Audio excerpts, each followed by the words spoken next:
Amis des colis de fans, bonjour. Et aujourd'hui nous allons regarder un colis qui nous a été envoyé par Paul et qui contient pas mal de choses et qui va en même temps permettre de faire quelques voyages dans le temps et aussi de faire quelques petites manipulations. Alors je vais prendre ça un petit peu dans l'ordre où ça vient. La première chose qu'on peut voir, c'est ces 4 prises. Alors, c'est des prises, on va dire comme ça à première vue, qui ressemblent fort à des prises BNC, mais c'est des prises BNC un peu spéciales dans la mesure où elles sont conçues pour tenir une tension bien supérieure aux prises BNC classiques. Donc, comme on peut le voir, elles sont déjà un petit peu plus longues et surtout, elles ont cette isolation là, Téflon. Donc, celle-ci, je crois, il me l'a dit, je crois que c'est de l'ordre de 6 kV que ça peut tenir, et ça peut bien sûr être intéressant. D'ailleurs, ça m'intéresse éventuellement pour un projet. Alors par contre, j'ai pas les prises mâles qui vont avec. Alors bien sûr, je pourrais les acheter, mais enfin bon, si quelqu'un qui regarde cette vidéo a des prises mâles, je veux dire, enfin, qui sont faites aussi comme ça pour la haute tension, et ben qui me contacte, je pense qu'on pourra peut-être trouver un moyen de faire un échange ou quelque chose, ça pourrait être sympa. Alors ensuite, il y avait ces circuits. Alors ces circuits-là, c'est des TIL 306 qui sont un petit peu dans toute cette lignée qu'avait fait Texas Instruments, de faire des circuits qui intégraient à la fois des circuits intégrés et de l'optoélectronique. Alors un des très célèbres, que j'ai même utilisé dans un montage dernièrement, c'est le fameux TIL 311, qui est un afficheur à hexadécimal. Donc c'est sûr que ça simplifiait la conception. Le TIL 306, c'est un circuit qui contient à l'intérieur les décodeurs 7 segments, et le latch qui permet donc de mémoriser la valeur. Il y en avait d'autres, moi j'avais fabriqué dans le temps un fréquence mètre où il y avait des circuits qui ressemblaient à ça mais qui intégraient même à l'intérieur le compteur directement. Alors c'est sûr que ça simplifie pas mal la conception. Après c'est des circuits qui coûtaient relativement cher et qui coûtent encore maintenant très cher puisque bien sûr ils se fabriquent plus et c'est pas évident d'en trouver. Même sur le TIL 311 je crois qu'il y a eu une seconde source, mais voilà. Alors là je vais pas vous les faire de démo avec parce que justement je vais sans doute les utiliser dans une autre vidéo que j'ai en préparation. Mais voilà, il avait dit que Paul avait mis un autocollant dessus, pas testé. Et ben on va les tester, on verra s'ils fonctionnent bien. Alors dans les semi-conducteurs vintage avec des boîtiers rigolos, cette série de diodes, alors il m'a mis même un extrait du datasheet, donc on peut voir que celle-ci par exemple c'est des 1 ampère aidé 600 volts. Alors c'est vrai que il y a eu moult boîtiers de diodes, alors ceux-là je reconnais que j'en avais jamais vu. On voit que c'est des boîtiers qui intègrent une sorte de refroidisseur dessus. C'est original. Bon, maintenant, est-ce que j'utiliserai encore ce genre de diode? Je pense pas. Par contre, ce que ça peut servir pour faire, déjà pour ma collection, on va dire personnelle, ou pourquoi pas pour faire un montage un petit peu vintage, steampunk. Et là, on voit un boîtier qui est un petit peu équivalent, mais a priori un petit peu plus petit. Donc voilà, c'est assez sympa. Ensuite, nous avons ça. Alors ça, c'est un très classique. C'est un compteur électromécanique qui permet de compter des impulsions. Alors là, pour le coup, pour le tester, c'est extrêmement facile. Il suffit d'avoir une tension continue de 24 volts. Voilà, et de faire marcher l'électroaimant. Alors attention, c'est une bobine, donc comme un relais, quelque chose comme ça. Il peut y avoir une surtension quand on coupe. Bon, mon alim, moi, il y a déjà une diode dessus qui protège. Mais éventuellement, enfin, c'est comme un relais. Normalement, il faudrait mettre une diode aux bornes. Alors, on va voir tout de suite si ça marche. Donc là, je vais mettre 24 volts. Voilà, normalement, il n'y a pas de polarité. Et voilà, on voit que ça fonctionne très bien.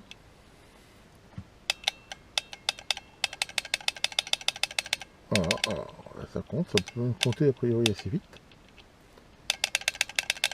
Voilà, alors, bon, après, la limitation, c'est celle de la mécanique. Et alors, celui-là a l'avantage d'avoir une remise à zéro. J'en avais même un, moi, où la remise à zéro, il y avait aussi un électroaimant au-dessus.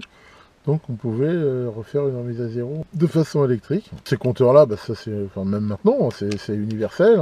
Ça a l'avantage que, bien sûr, vu que c'est électromécanique, même en cas de coupure de courant, eh ben, il gardera la dernière valeur.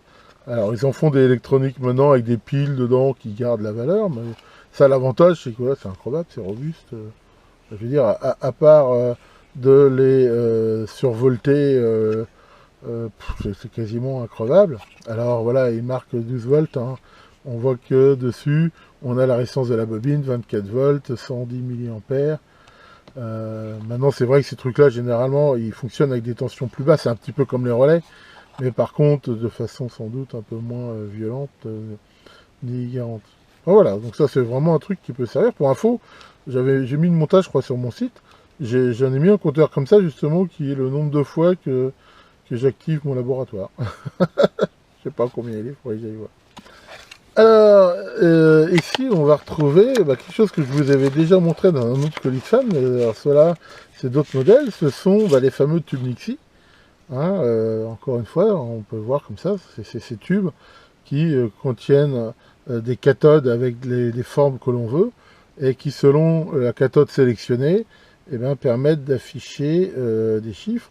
Alors, comme j'ai toujours pas réparé mon allumeau de tension, je peux toujours pas vous faire de démo. Mais je compte la réparer bientôt et j'en profiterai. J'espère réussir à la réparer pour vous faire ces démos. Alors il y en a de plusieurs sortes, hein. Il y en a 3 de ce style-là. Et là, un autre qui est très bien emballé. On va l'ouvrir. C'est vrai que ce colis de fan était vraiment emballé avec soin pour que les éléments dedans ne soient pas allumés. Et voilà, on a ce modèle là qui était lui vertical. Alors ce qui est intéressant, c'est qu'il m'a mis en plus les datasheets de ces tubes Nixie, hein, où on voit toutes les dimensions, le brochage surtout. Hein, voilà, si on retrouve celui-ci, hein, toutes les ZM quelque chose, 1020, où on retrouve la tension minimum, le courant conseillé, et ce qui permet de calculer la résistance qui va bien, et bien sûr tout le brochage. Donc il y avait des tubes comme ça, donc qui faisaient des chiffres, et par exemple pour les voltmètres, il y en avait qui avaient plutôt des symboles, plus, moins, le symbole alternatif. Les voltmètres électroniques ou mon fréquence mètre, par exemple Rochard, que j'avais dans le temps, utilisait des tubes comme ça. Ça marchait très bien. Alors toujours dans les vieux semi-conducteurs, alors là il y a vraiment en effet un ancêtre des ancêtres, hein. C'est un transistor silicium, alors qui est bizarre parce qu'il a une dénomination de 3N, c'est un 3N56.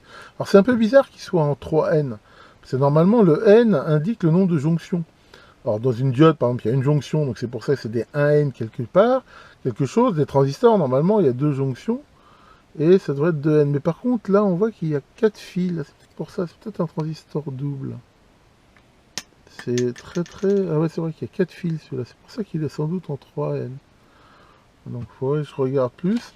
Et on voit que là, qu'a priori, enfin, il m'a mis cette petite fiche avec. Alors ce qui est intéressant en effet, c'est qu'on voit que courant collecteur maximal 30 mA. Bon, alors avec ça, on doit tout juste pouvoir commuter une LED. C'est vrai que, de toute façon, c'est vraiment très ancien. Je pense que c'était un petit peu au tout début des transistors. Mais en effet, 3N, à mon avis, c'est un... Enfin, ils disent que c'est un transistor. C'est sans doute monté de façon un petit peu différente. C'est pour ça qu'il y a justement 4 fils et non pas 3. Il faudra investiguer. Voilà, on a ce T dessus, là, gravé. Alors lui, c'est vraiment un modèle collector. Hein, je regarde s'il marche encore, mais voilà, c'est vraiment... ça, c'est vraiment un truc, sans doute aussi, alors, je sais pas s'il y a un date code dessus, 61-31, donc voilà, 1961, donc à une année près, il a mon âge, hein, ce truc-là. Alors, il avait aussi mis cette diode, alors ça, c'est quoi? C'est typiquement une diode qu'on retrouvait dans les téléviseurs, on a été acheter des téléviseurs, c'est une diode haute tension. Donc là, on voit, c'est une TV18.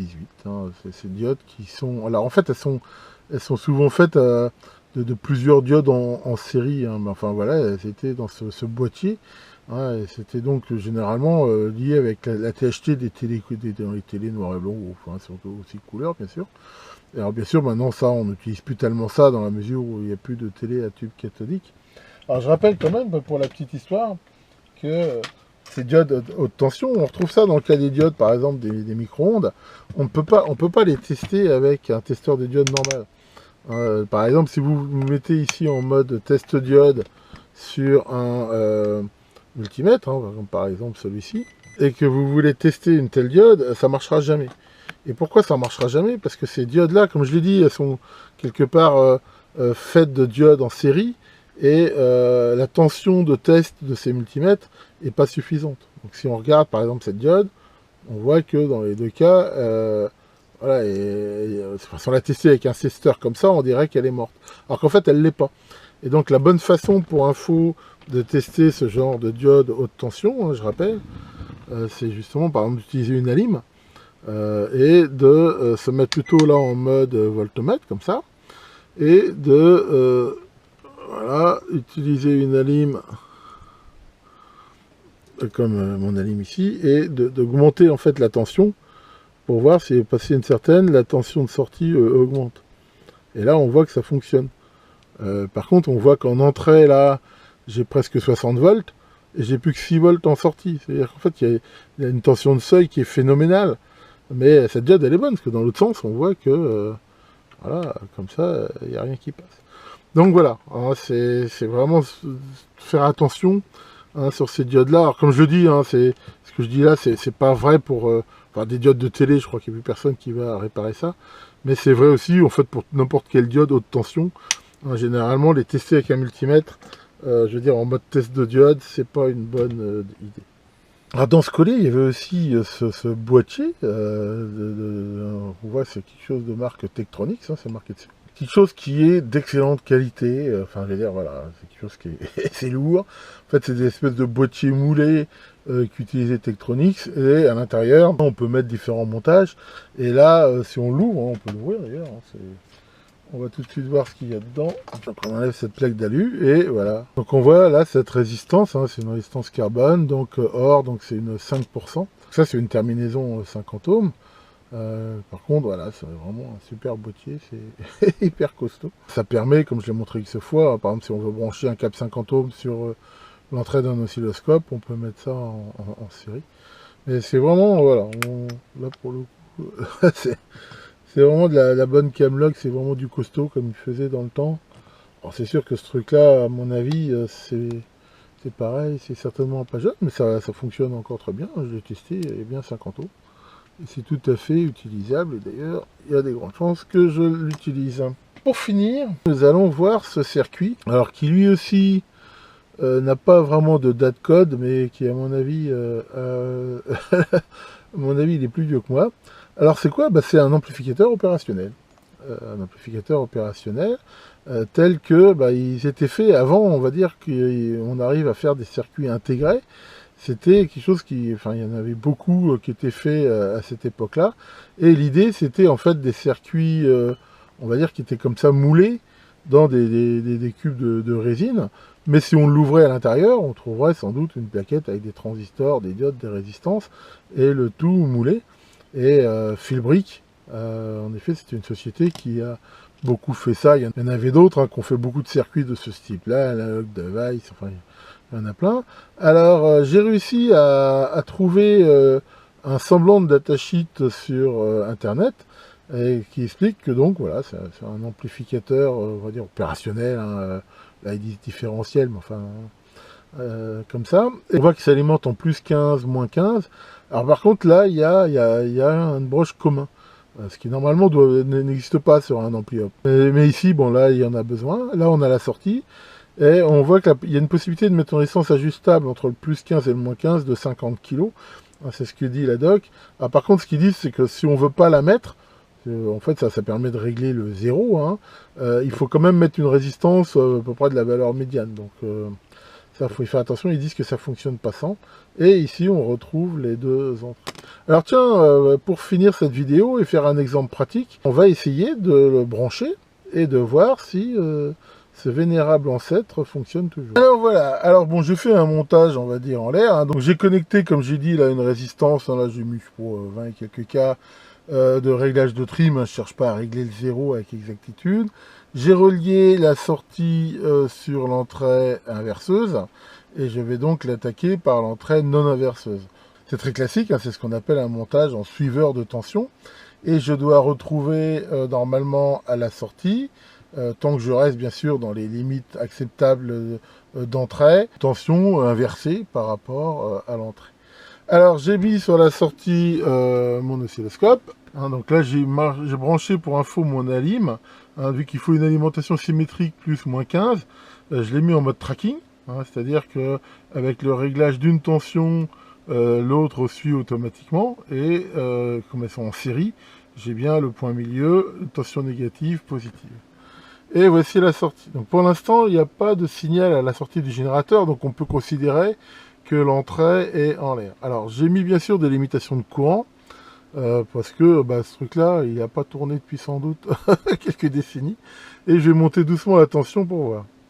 Donc là, ce que je fais, hein, pour l'instant, on peut regarder, je surveille aussi bien sûr le courant pour vérifier qu'à un moment donné, il n'y a pas de bêtises. Alors allons-y. Et là, on voit au fur et à mesure que j'augmente la tension, que la tension devient négative. Et là, j'arrive donc à plus 15, moins 15. Et on voit que j'ai une sortie ici à moins 15 volts. Est-ce que ça veut dire que ça marche pas? Non, ça ne va rien dire du tout. Parce que, encore une fois, la sortie ici est en l'air. C'est-à-dire que le moins de courant de fuite peut le faire marcher comme ça. Donc, qu'est-ce qui se passe si là, je mets en route la sortie? Et là, on peut voir que, donc là, je mets un signal triangulaire de 1 volt crête-crête. Et on peut voir que j'ai bien ici un signal triangulaire de 1 volt crête-crête. Hein. Donc crête-crête, ça veut dire du minimum au maximum. Hein, donc là, on voit qu'il va de moins 500 millivolts à plus 500 millivolts. Et voilà. C'est impressionnant, hein, cet ampli là, qui est sans doute plus âgé que moi. Et il fonctionne très bien. Alors on peut monter la tension, hein, pour voir.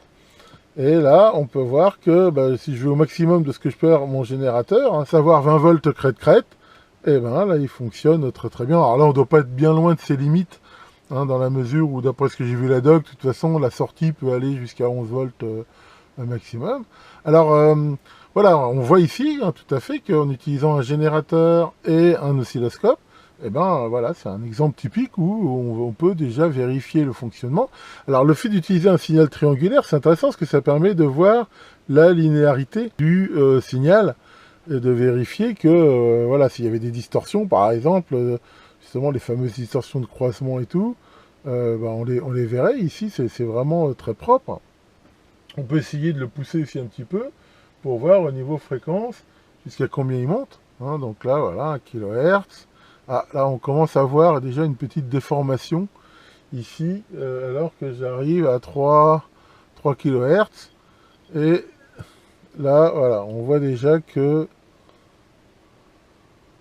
ici, on commence à voir des déformations. Encore une fois, ce truc-là, il n'est pas du tout donné pour avoir, je pense, une super bande passante. Et là, on voit que ça se dégrade. Là, je suis à 15 kHz. On voit que c'est complètement mort. Et en même temps, il ne faut pas oublier que là, je suis au gain unité. Ce qui veut dire que si je mettais du gain, ça serait encore moins bon, hein, parce que souvent, on raisonne justement en produit, ce qu'on appelle gain bande. Et plus on augmente le gain, et pire c'est. Alors maintenant, il faut voir aussi, je suis quand même avec une amplitude de sortie qui est assez grande. Est-ce que le fait de la diminuer ici va améliorer les choses? Bon, oui, on voit quand même que voilà, là on retrouve une forme un peu meilleure. Hein. Donc là, c'est aussi lié au fait que, dans la mesure où je lui demande une très grande excursion de sortie, il a plus de mal à aller vite. Enfin bon, là c'est assez classique. Donc là, si par exemple on se limite à 10 volts crête-crête, voilà, on voit quand même qu'on commence à avoir des problèmes, mais ça n'empêche pas qu'au niveau de la fréquence, voilà, si je continue, de toute façon, ça va être de pire en pire. Et il arrive un moment, voilà, où il va plus y arriver. Enfin bon, encore une fois, à mon avis, c'est pas lié à l'âge, hein, il est tout à fait dans ses specs. Hein. On peut regarder par exemple comment il réagit à des impulsions. Et voilà, donc là on voit typiquement ce genre de choses qui est aussi une façon de regarder un petit peu sa bande passante. Voilà, on voit ici cette déformation qu'on retrouve de façon symétrique. Enfin bon, là, c'est quand même tout à fait honorable. Hein. Et bien sûr, là pour le coup, si on prend un bon vieux signal sinusoïdal, voilà, ça fonctionne bien.